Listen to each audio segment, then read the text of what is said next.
They called me many things after the war: the thief, the ghost, the betrayer, the king. But I never cared about the titles, only the silence that came after.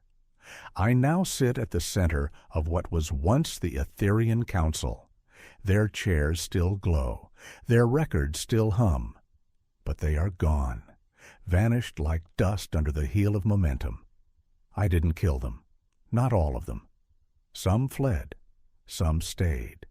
One even offered to serve, but most simply disappeared. Because when the war ended and the humans won, it wasn't a coronation. It was quiet, no celebration, no cheering crowds, no parades of victory, just the weight of leadership settling onto my shoulders, and the galaxy watching. At first we thought we had won everything, but power reveals rot, and their systems, those beautiful, perfect alien systems, were built on something we never saw. Control, every room, every interface, every trade route, every atmospheric stabilizer. It was all coded through neural locks tied to the Etherian bloodline. We had won the keys, but not the code, and that meant we didn't own anything yet. Not really. So I sent a message, not to the stars, to a girl, Salis, the one Etherian who believed in me before any of this began, the one who warned me, the one I let go, so she wouldn't be caught in the war. I told her the truth. I don't know how to rule this place. I only knew how to take it. She answered with one line, "Then come find me." It took 3 days by slip drive. I landed on a planet made of light and silence, one of the Etherian memory moons. Salis waited at the gate. Same eyes, different expression. She wore no crown. She needed none. She brought me to the Vault of Inheritance, a crystalline chamber where memory was stored as song. She sang, and the vault opened. The walls pulsed with holograms, echo lights of Etherian ancestors, their thoughts, their doubts, their failures. It was not a throne room. It was a confession booth, and as I stood in the center, they all looked at me, not in anger, not in judgment, in curiosity. "You think ruling is about control?" one voice asked. "You think power is taken? Number power is carried." I asked Salis how they did it, how the Etherian maintained peace for centuries, how they avoided wars, revolts, collapse. Her answer broke me. Because they remembered every failure, every empire that collapsed, every planet lost. They encoded humility into their systems. But you conquered them before you could learn it. She wasn't wrong. I left the vault heavier than I arrived, but I also left with a gift. Salis handed me a core crystal, one of the last unlinked Etherian memory stones. This is what they built everything on. You want to rule? Learn what they feared. I took it, and I promised her I'd do more than just lead. I'd listen. Now, I sit again. Same throne, same silence. But now I hear the echoes. Their systems are unlocking. Their secrets are revealing themselves. And I am not their master. I am their student. The humans think I own the stars now, but ownership is an illusion. What I carry is responsibility, a colony that still watches me with uncertain eyes, a galaxy that whispers rumors of rebellion, a woman who gave me truth instead of obedience, and above it all, a voice I still hear in the dark of my own mind. You didn't steal the stars, you inherited their weight. So call me what you want, thief, king, commander, fool. But remember this, I didn't rise because I wanted a throne. I rose because I wanted a future, and I'll keep rising until the stars remember why they feared us to begin with. Power doesn't sleep. It doesn't eat. It doesn't ask for approval. It only waits for your guard to drop. And the moment I sat on that throne, the moment I gave humans control of the colony systems, power began its true test, because we didn't just inherit technology, we inherited resentment. The colony was never just Etherian. They ruled, yes, but in the shadows, in the engines, in the waste sectors. Other species lived too. Herelians, Vok, the silent Karen. For years they had been stepped on by Etherian law, and now a human sat above them all. To some, that meant hope. To others, that meant revenge. The first report came quietly. A food caravan burned in Zone Delta 6, 3 humans dead, a 4th missing. At first we blamed malfunction, old energy routes shorting in the mines. But then a second attack. This time it wasn't quiet. The rebel group called themselves Ashborn. They wore no flags, only breathing masks and coded tattoos. Their message was simple. We survived Etherian rule. We will not bow to a new master. They didn't hate us for being human. They hated us for taking the throne, instead of earning it. I called an emergency council. For the first time, representatives from all 5 races stood before me. Some still wouldn't speak. Others yelled. One Vok elder slammed his blade into the floor and said, "You killed our tyrants and replaced them with a shadow. Where is your justice?" They didn't want war. They wanted balance, and I didn't know how to give it. That night I walked the outer corridors alone. No armor, no guards, just me and the hum of a city still learning to trust me. And in the darkness I heard a voice. "You walk like a king who doesn't know his people." It was her, Salus. I hadn't summoned her, but she came anyway. She always did. She sat beside me on the cold steps of the administration tower. "You wanted the stars. Now you carry them. What you do next will decide who follows." I asked her what she would do. She smiled softly. "I would speak, not as a ruler, but as one of them." The next day, I descended into the underground. No announcements, no guards, just a single drone recording. I found the broken market where the Ashborn had burned our food, and I stood on the rubble. And I spoke, not of revenge, not of law, but of failure. I do not sit here because I am better. I sit here because I learned. I learned what power does. I learned what silence costs. And if any of you have better answers, I will kneel. They didn't cheer. They didn't clap. But they listened. And sometimes that's all that matters. That night a package arrived at my quarters. Inside, a blade and a note written in broken Etherian script. "We still don't trust you, but at least now we know you bleed. Ashborn." And then the walls replied, in perfect human speech, "Then enter. But only if you understand. What you learn cannot be forgotten. Once you see, you will never sleep the same again." We entered. We walked into a chamber shaped like a spiral galaxy. A single chair at the center, and hovering above it, a sphere of light and data spinning like a miniature sun. This was the Nexus Mind, and it was waiting for a user. I stepped forward, but the light rejected me. Salus tried. Nothing. Then one of the Ashborn walked to it, and it opened. We all froze.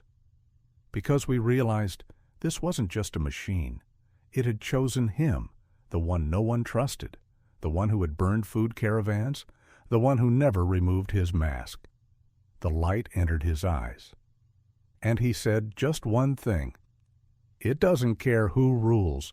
It only cares who remembers." He fell unconscious. And when we brought him back, he spoke for 37 minutes straight. Words, visions, technology coordinates, blueprints. We didn't interrupt. We recorded everything. When he finished, he collapsed again. But I knew one thing.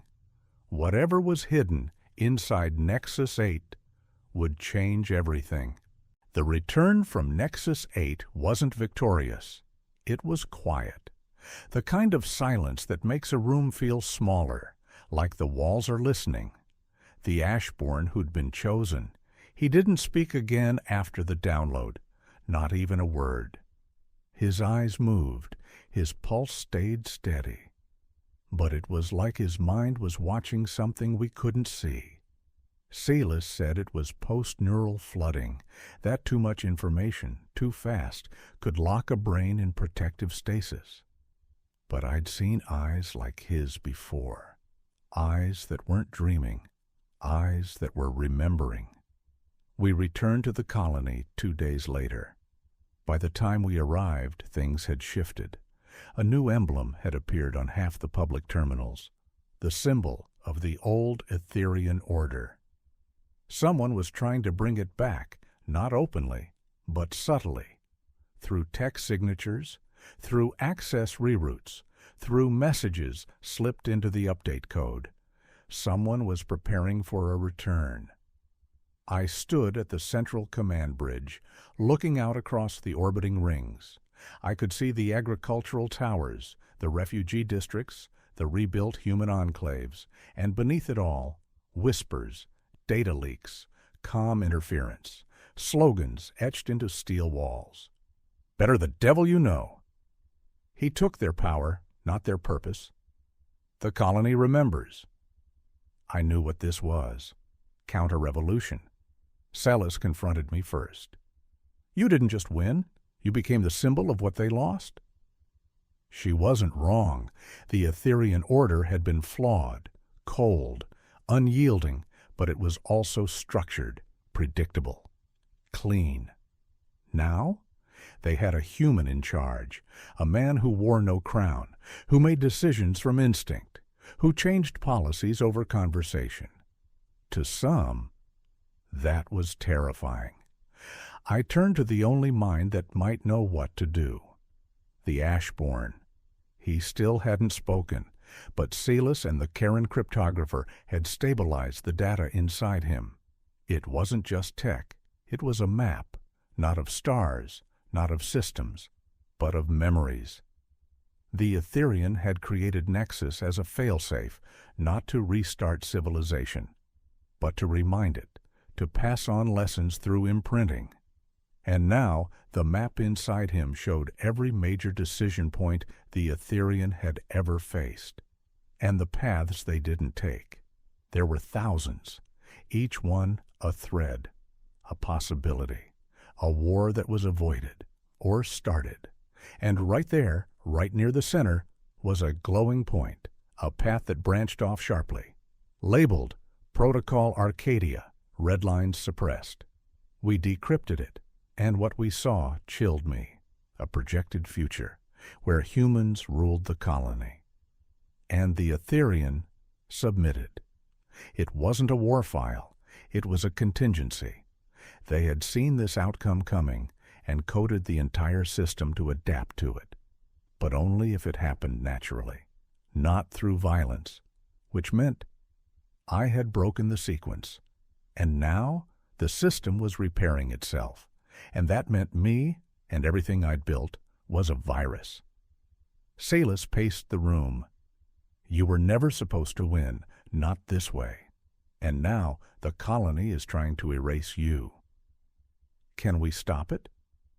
Maybe, but not with war. Not again. She pointed to the broken map. If we can restore the Arcadia Protocol fully, we might overwrite the red line memory. We might rewrite your place in the system permanently. The catch? Arcadia's key fragment was located in a forbidden zone, a derelict memory forge on a shattered moon. Classified, buried under dark code, marked by a warning I hadn't seen in years. Those who remember become. I looked at the Ashborn. He still hadn't moved, but for a moment his eyes twitched toward me, and in his gaze I felt it. Approval. I turned to Silas. Prepare the transport. I'm going in. The forge wasn't supposed to exist. That's what the Etherian archives claimed. That's what the old maps never showed. That's what the encryption key from Nexus said twice, in 2 languages, before unlocking it. Forgotten by design. We arrived at Moon orbit just before the cycle shift. The place had no name, just a designation code, E-19-Delta. The colony's record said it was a mining outpost lost to structural collapse, but the second we dropped into low orbit, we saw it. Not a ruin. A vault, hollowed out from the inside, laced with a grid of rotating satellite mirrors. And beneath it, embedded deep in stone, a temple made of light. Salas and I landed with 2 Ashborn escorts and the Karen cryptographer. The air was thin, not toxic, but close. The wind whispered in pulses, as if the moon was breathing. We descended into the outer gates, carved with symbols I didn't recognize. Not Etherian, not human. Older. The deeper we went, the darker it got. Until suddenly, light? The central chamber was vast, a cathedral without gods. At the center, a monolith. Black, towering, silent. Surrounding it, memory loops, holographic spheres suspended in orbit around it like stars, each one spinning slowly, whispering phrases in a dozen voices. The Karen reached for one. Salas stopped him. No one touches until we anchor a feedback net. But it was too late, because the monolith spoke, not with words, with feeling. I felt it before I heard it. Grief, curiosity, sacrifice. 1,000 stories poured into me like wind through bone. I dropped to my knees. My pulse raced, my vision blurred. Salas pulled me back, grounding me with her voice. You have to let it pass through you. But how do you let a galaxy's worth of memory pass? And then the voice came, one single tone above the noise. Human, reclaimer, architect of error. I stood. You know me? I knew the version of you that should have never risen. I'm not here to be judged. Judgment is not necessary. You already wrote it in your DNA, but you can still become, if you choose to remember. Remember what? Everything we lost to become what we are. The monolith released a pulse. The memory loops stopped spinning. One broke away and floated to me. Salas tried to grab it, but it phased through her. It hovered before me like a question. I reached for it, and suddenly, I was there. A battlefield, not of this time, not even of this universe. I was a child, not me, but someone like me, watching an Etherian war burn itself out, and in the fire, I saw something impossible. A human general standing shoulder to shoulder with Etherian, not at war, at peace, holding a charter between their hands, the original Arcadia Treaty. We once dreamed together. When I came back, I was crying, not from pain, from memory. The monolith had shown me what the Etherian had forgotten, that Arcadia wasn't a fallback, it was a promise, a vision of a shared future built not from hierarchy, but humility. And I had shattered it, without knowing what I was breaking. Salas looked at me, not as a rival, as a reminder. Now you understand. I do. So what now? We rebuild it, not just on paper. In us, I took the loop and placed it against my chest. It fused into me. The pain was unbearable, but brief. And then I stood, new, changed, not just carrying the system, becoming it. We left the forge that night, with the loop embedded, with the memories stored, and with a single mission written into every heartbeat: restore Arcadia, and never let anyone forget again. We returned to the colony with the loop embedded, not in a box, not in a data drive. Inside me, I could feel it humming, a resonance beneath the skin, not like a weapon, like a reminder. The day we landed, the sky was red, not from war, from warning. Half the colony's sky plates were down, solar balancing off sync, entire sectors blinking like a stuttering heartbeat. But it wasn't sabotage, it was transition. The Arcadia signal had already started syncing with the mainframe. The colony was waking up, but in a way it had never done before. In the command hall, every screen lit with a symbol, a circle of stars. 8 points, the ancient emblem of Arcadia. Celis whispered, "It's real." I nodded. "It's alive." The Karen cryptographer ran simulations. The system wasn't collapsing. It was rewriting, not purging me, not erasing humans, but recalibrating everything through the lens of memory, and it was moving fast. By sundown, the colony's AI interface changed. No longer Ethereum script, no longer hard logic flow. Now, everything responded to emotional resonance. Systems tuned to intent, to memory fragments. You didn't log in with ID codes, you accessed with stories, your story. And if you didn't remember who you were, the system wouldn't respond. This terrified the council. They begged me to shut it down. "It's unstable. It's too human. It'll collapse in weeks." I didn't argue. I showed them what the Forge showed me. I let them see the original Arcadia Treaty. I let them feel the dream their ancestors had buried. But not everyone believed. Factions began to splinter. The Etherean hardliners called for my removal. The Hyrelian diplomats begged for balance. The Ashborn? They stood beside me, because for the first time they saw a system that knew them, not just their functions, but their pain. The turning point came during a citywide sync wave.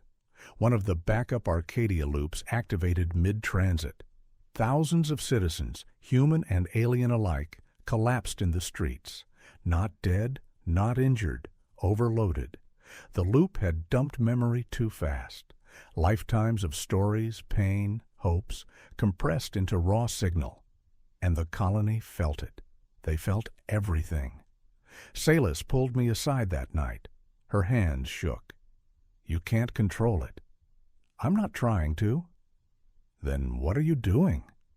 "I'm letting them remember." We made a decision that night. To build a cathedral, not for worship, for memory. A place where the Arcadia loops could be viewed slowly, safely, one person at a time, one memory at a time. A temple, not of religion, but of perspective, because peace doesn't come from law, it comes from understanding, and understanding only comes when you stop to remember. The cathedral was built in 14 days, each panel encoded with fractal archives. The ceiling? A living star map that shifted with the memories shared within. And at the center? A single loop, my loop, the one I brought from the Forge, and the plaque beneath it read, "This colony does not belong to one race. It belongs to those who remember what it took to build peace." On the night of the opening, people gathered from every ring. Humans, Etherean, Ashborn, Hyrelians. Even Karen elders who hadn't walked outside in years.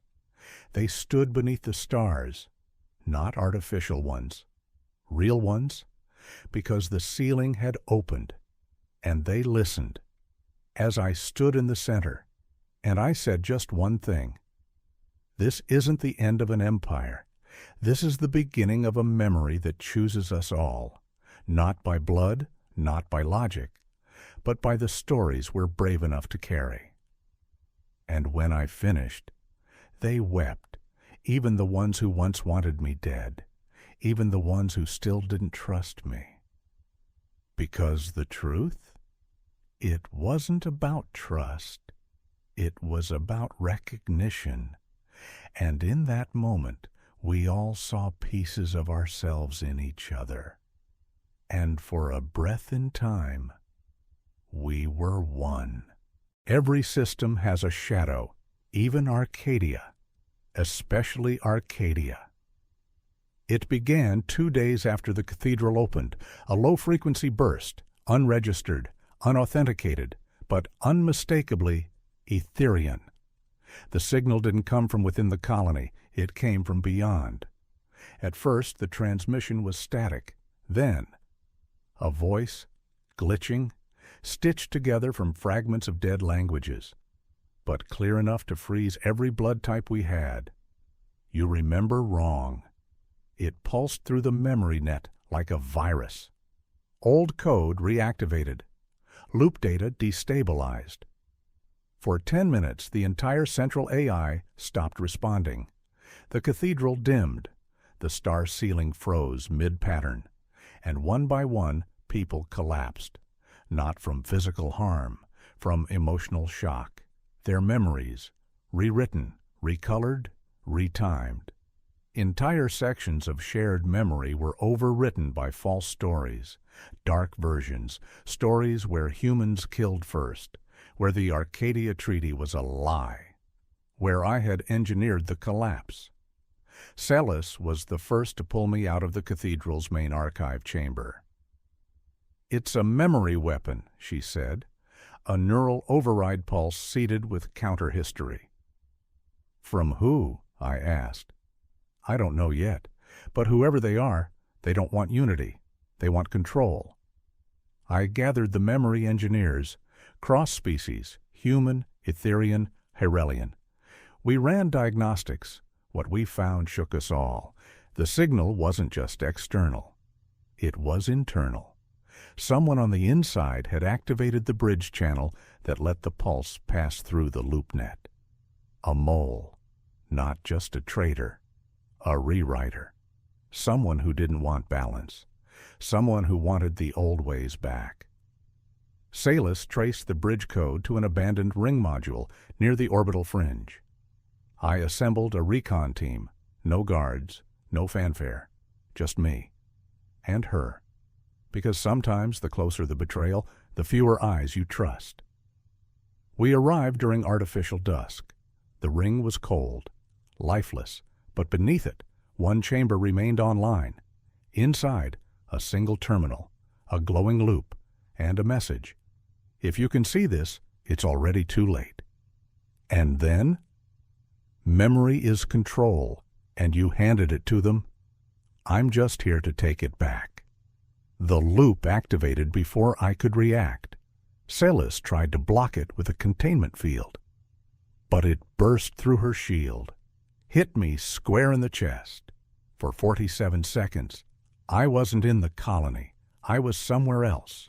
A world made of lies, false histories, fabricated betrayals, scenes of humans slaughtering alien elders, of me standing over a grave, laughing, and worst of all, I believed it, because memory, real or fake, feels the same inside your bones. When I came back, I couldn't breathe. Celis held me, tears in her eyes. "They almost took you." "Who?" I asked. "Etherian hardliners. The ones who believed unity would fail. They built a counter-protocol during the war, called it Echo Core. I thought they were all gone. They aren't. We brought the corrupted loop back to the cathedral, studied it, tore it open. Inside, the coordinates of 5 other echo cores, scattered across the galaxy, waiting, linked. Celis looked at me across the analysis table. "This isn't about your leadership anymore. It's about truth. If they control the past, they control the future. Then we fight. With weapons? No. With what then? With memory, the real kind." I knew what we had to do. Every loop in Arcadia had to be purified. No more passive syncing, no more ambient downloads. From now on, every memory added to the system must be recorded, witnessed, and voted into permanence. Shared truth. Consensus memory.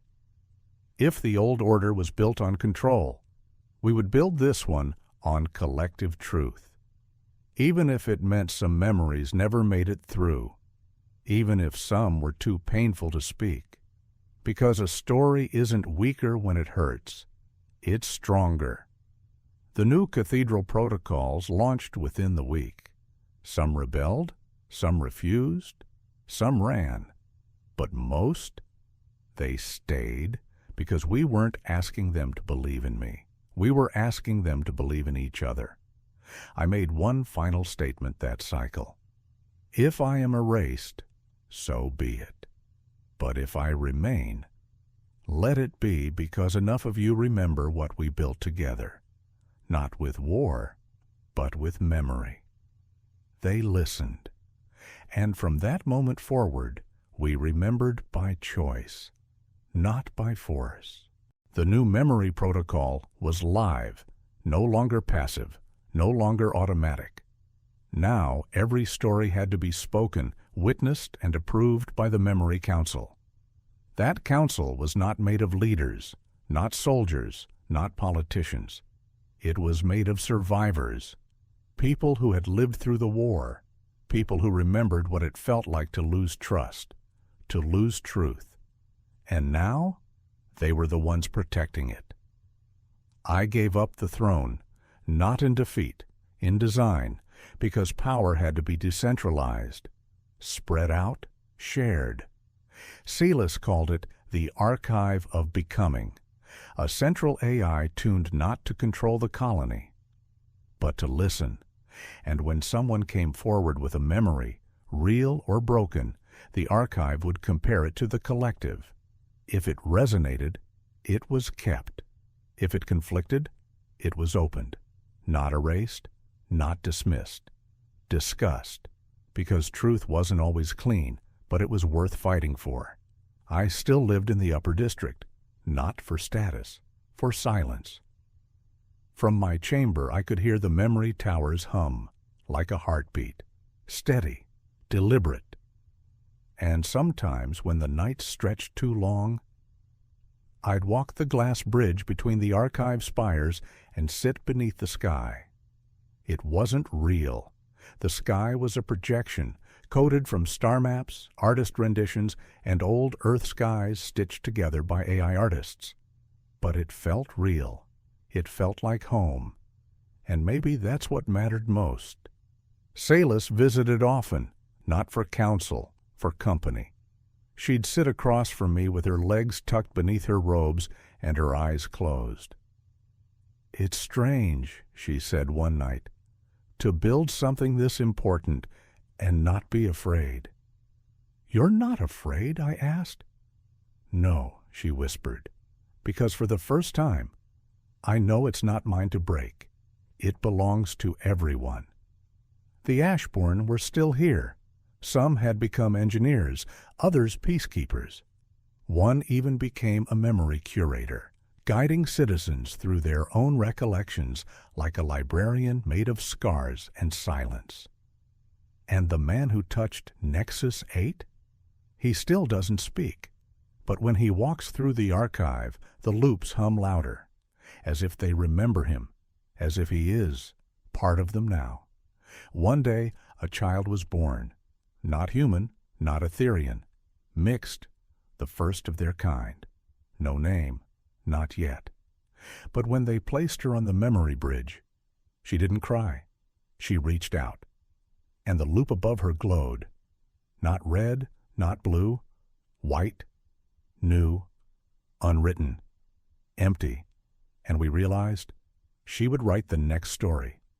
I was there when the council asked me to make one final statement, not as a ruler, not even as a founder, just as a man, the one who broke the system, and helped rebuild it. I stood beneath the glowing tower, citizens watching from every level, children perched on rails, elders holding hands, and I said this: I did not steal the stars. I remembered what they forgot, that we do not rise alone. We rise together. We fall together. We become together. The crowd didn't cheer. They didn't have to.